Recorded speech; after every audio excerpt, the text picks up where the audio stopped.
Hey, what's up everybody? Welcome back to Unparalleled Universe for another action figure review, and today we're taking a look at the brand new Walgreens exclusive Marvel Legends Baron Zemo. Hell yes, I am so excited about this figure. I've wanted this character for a very long time. Yes, I know that Hasbro has already given us a Baron Zemo, but I was never a big fan of that. And yes, I know that Toy Biz gave us a Baron Zemo back in the day, but obviously that's a whole different character. That was Heinrich Zemo.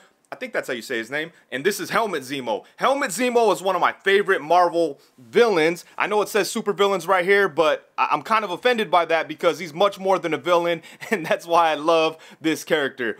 And I'm just excited to finally have a good looking Baron Zemo. So let's go ahead and get into it. Starting off with the packaging. He does come in the standard Marvel Legends style packaging. Through the window you can see Baron Zemo in all his glory, along with some of the accessories that he comes with. Down here it does say Marvel Super Villains, and I like how the colors match the colors from the supervillains wave, the Zemo Build-A-Figure wave, and those are definitely classic supervillain colors, so I'm down with that. And then on the side of the box we get some good looking Baron Zemo artwork.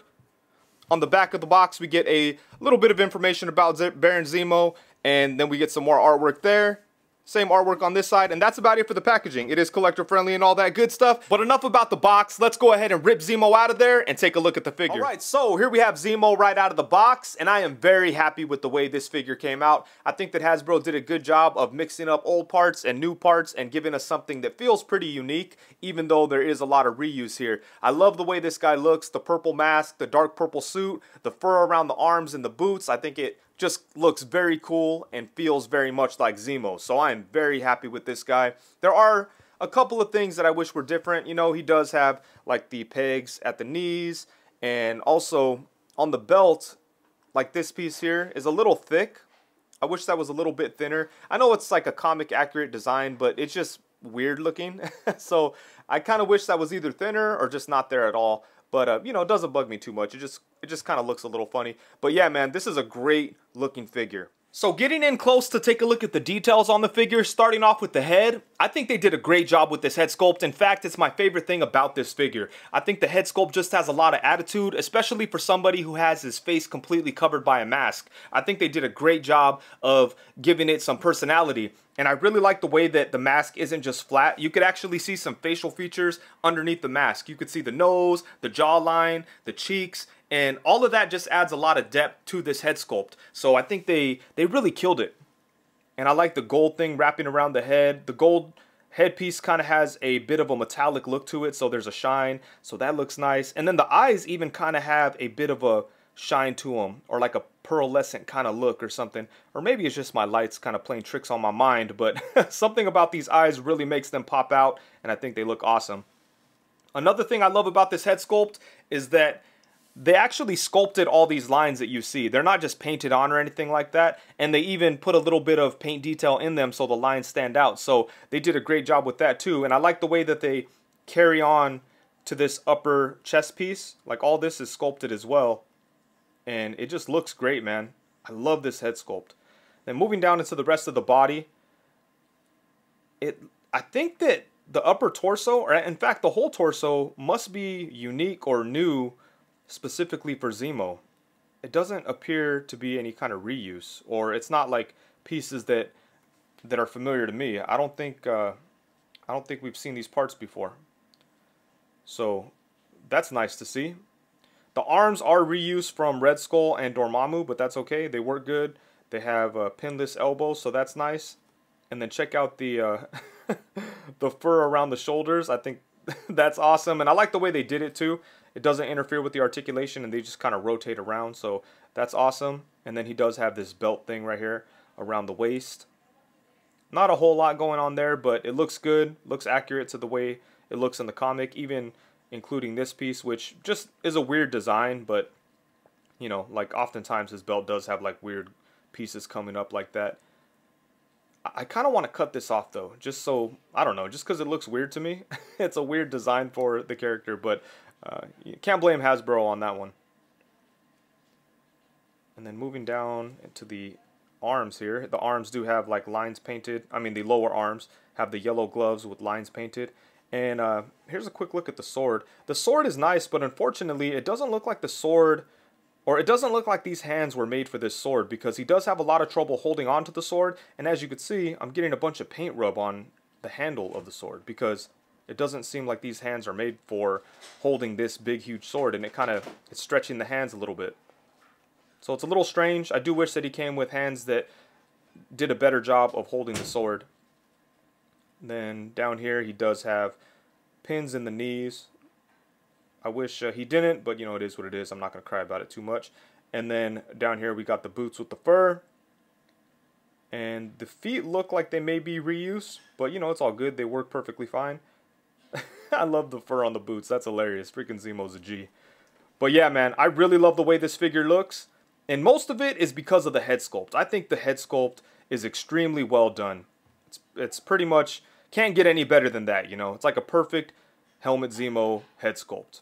And then for accessories, he really doesn't come with a whole lot, but he does have some stuff, including his sword that we've already looked at. And then he does have 2 different sets of hands, but what they included here with the hands is kind of weird. So for the first set, we have a fist on the left side and then a vertical hinged gripping hand on the right side.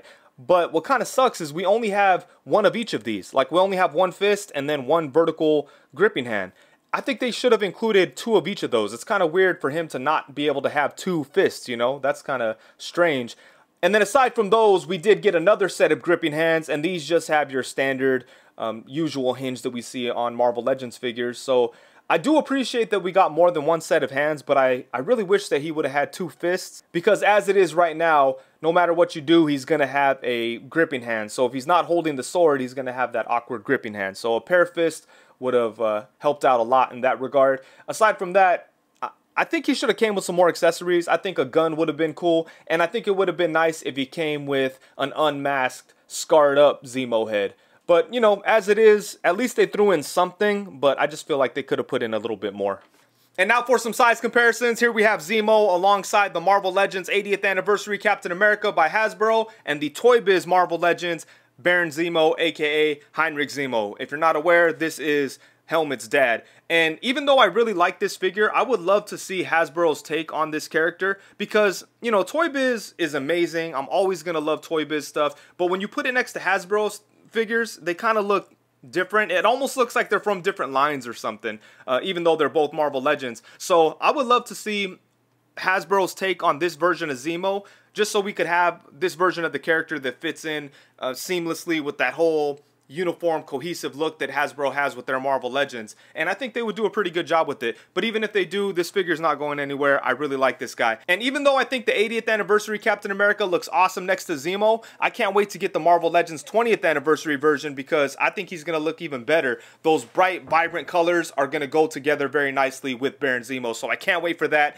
I should have it in a couple days, but we'll see. And then next up, we have him alongside a couple of other versions of Helmut. On the left, we have a more modern Baron Zemo. And I believe that figure came out in the Marvel Legends Captain America movie wave, maybe like the Mandroid wave or something. I don't know. Let me know in the comments. But even though I really like that look for Baron Zemo, I've never been a big fan of that figure. It just didn't do it for me. There are some cool things about it though. I think I'm going to take his gun and give it to the classic Zemo. I think that'll look awesome. And then on the opposite side, of course, we have the Marvel Legends Citizen V. And it's funny because even though both of these figures are on the Bucky Cap bodies, like, I'm okay with it on Citizen V. I think this figure is pretty cool. They added enough there to make him feel different, and I think it's a cool figure. But over here with the modern Zemo, I don't know. I just wasn't feeling it. I'm not sure exactly what it is. But I'm just really happy that they didn't put the classic version of Zemo on the Bucky Cap body. That would have made me very sad. And then next up, we have him alongside the Marvel Legends Winter Soldier and the Marvel Legends Red Skull from the Zemo Build-A-Figure wave. And then, of course, we have Marvel Legends Bucky Cap and Marvel Legends Pizza Spider-Man. And then next up, we have him alongside a couple of his Thunderbolts teammates. On the left, we have the Marvel Legends Songbird, and on the right, we have the Marvel Legends Moonstone. And then last but not least, we have some Masters of Evil action. Here we have him alongside the Marvel Legends Wrecker and the Marvel Legends Hyde Build-A-Figure. And I wonder if Hasbro's going to re-release the Wrecking Crew somehow. I mean, redo them, not just re-release them. I think out of all the Wrecking Crew figures, Wrecker was really the only good one. All the other ones were on an old, updated Toy Biz body, and it just really didn't work out in my opinion. So it would be really cool to see them re-release the whole squad. Put them out in one shot too, like in a box set. Don't make them super hard. Don't make one of them like a variant of the other and then make it impossible to get. I never got Thunderball, so that kind of sucks. But I really hope that they just redo the Wrecking Crew, because I've thought about buying Thunderball a couple times, but it's like, damn, what if I pay all this money on the secondary market and then they re-release them? So I don't know, it's been holding me back. Anyways, I would like to see an updated Wrecking Crew, and it's so cool to get like all these Masters of Evil, especially something like Hyde, you know, having him hanging out with Zemo is going to be crazy. And then for Articulation, I know that you already know what's going on, but let's go ahead and take a very quick look. Anyways, starting off at the head, he does have that new style of head and neck setup that Hasbro's been using a lot lately, so that means there's no hinge, but we do get some nice side to side, and he is able to tilt a pretty good amount, so you could get those expressive poses, so that's always nice. He could look up only to about right there, which is not very much, but Zemo looks up to no man, so it's okay. And then he could look down to right there, so again, not a whole lot, but it's decent. And then for the torso, we do have an ab crunch, and it crunches forward a pretty good amount, but the belt does get in the way quite a bit. But luckily it's soft plastic, so it just kind of moves. But if you leave them posed, crunched forward like that for an extended period of time, then this belt piece might warp and stay that way, so you want to be mindful of that. But the ab crunch is pretty decent, and then it could go back to about right there. Yeah, as you can see, the belt thing is sticking forward a little bit, but going back is pretty good. And then he does have a waist swivel. I don't mind the waist swivel in this case because he does have the belt, so it covers up the awkward look that a waist swivel can give you sometimes, so I'm okay with this setup for sure. And then for the arms, he does have ball joints at the shoulders, so his arms do go all the way around, and the fur pieces are on like separate discs, so they just kind of move along with the rest of the arm. It's very similar to the way that Hasbro does Iron Man shoulder pads, so this works out really good. And then you can bring his arms out to the side to about right there. Pretty good amount.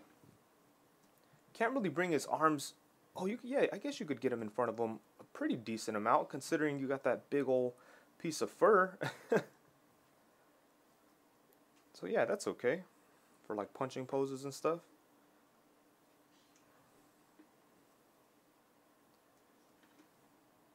I just wish he came with another fist. But yeah, you could definitely get his arms in front of him to get like those punching poses. I don't know, it's a little tough, I guess. So I do wish that his arms were able to get in front of him a little bit more, but you got a little bit going on. And then he does have upper bicep swivel. He's got a nice double jointed elbow. Check out how much the elbows bend. And yes, the elbows can look a little funny when they're bent all the way, but the range is crazy, so pretty good stuff there. And then at the hands, we have a swivel and a hinge.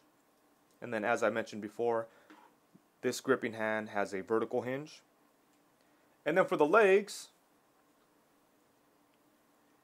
he can kick forward to about right there, which is pretty nice. Can bring him back only to right there. They kick out to the side a pretty decent amount. Then he has upper thigh swivel, double jointed knee, boot swivel, and then at the foot, you can bring it forward to right there, bring it up to right there, and then you have ankle rockers. So yeah, there you go. Pretty decent articulation. Again, very familiar, very standard Marvel Legends articulation and all that stuff. But you know, it's enough for Zemo. You could get him into fighting poses, and you know, he looks badass just kind of standing there hanging out with like little subtle movements like at the head. So I think you could do everything you need to do for this character with this figure, so I'm happy with it. Alrighty, so overall, at the end of the day, when the smoke clears, the dust settles, and it's all said and done, I am very happy with this figure. Yes, he does have a couple of imperfections, a couple of setbacks, and a couple of things that I wish were a little bit different, but right now, I'm kind of able to overlook those things because I'm just enjoying the figure so much. I really love the way that he looks. In my opinion, it really epitomizes the spirit and the feel of Zemo, mostly because of the head. Like, to me, this head is perfection, and it really just sells the figure. And I love the purple on him. I like the fur around the arms and the boots. I just love everything about the way this guy looks. As far as the things that I wish were different, I do wish that he had pinless joints at the knees just to give him a more clean and modern look. And then aside from that, I do wish that he came with some more accessories. Obviously, there's a bunch of stuff they could have thrown in there, but they kind of went light on it. They just gave us couple of different hands. But it would have been cool if he came with even more hands and maybe an unmasked head and a gun. I think that would have been great. And then aside from that, I wish that he came with hands that were actually made for this sword, because as it is right now, I feel like none of the hands that he came with are meant to grip onto this sword. So as a result, I have a little bit of paint rub on the sword, and the sword has a hard time staying in the hand. It's always falling out. So that's something I wish was different. But yeah, aside from those little flaws and imperfections, I am really happy with this guy. And again, I'm just so excited to have a Baron Zemo in my collection. I'm not sure where I'm going to put him. I think I'm going to have him hang out with the Thunderbolts, because to me, that's like, I think his run in Thunderbolts and after Thunderbolts is really what makes Baron Zemo interesting. Before that, he was basically just a really like a cool villain. I like when he took over the Avengers Mansion and all that kind of stuff, but you know, basically he was just a cool bad guy. But once he got with Thunderbolts, he became a lot more interesting. So because of what he did in that time, that's what makes me a big fan of Baron Zemo. And again, I'm just very happy to have a really good figure that represents him. And I know this look is mostly based on the way that he looked before Thunderbolts, when he was a little less interesting, but still, I know that he looked like this a couple of times after that too, so it's whatever. Bottom line is, this is Baron Helmut Zemo, and I'm just so happy to have it. And they need to give us every version of Zemo. I'd be down for all the Thunderbolts versions, and then all the ones that came after. But yeah, they did a great job with this, and I'm really happy. And with that, I think that's it. Thank you so much for watching. Please be sure to like, comment, subscribe, and all that good stuff. Also, be sure to hit the bell notification so you know every time that I go live. If you're not aware, I do go live every Tuesday at 7 p.m. and every Friday at 7 p.m. So come through, hang out, let's talk about toys and get weird. Thank you very much. Peace.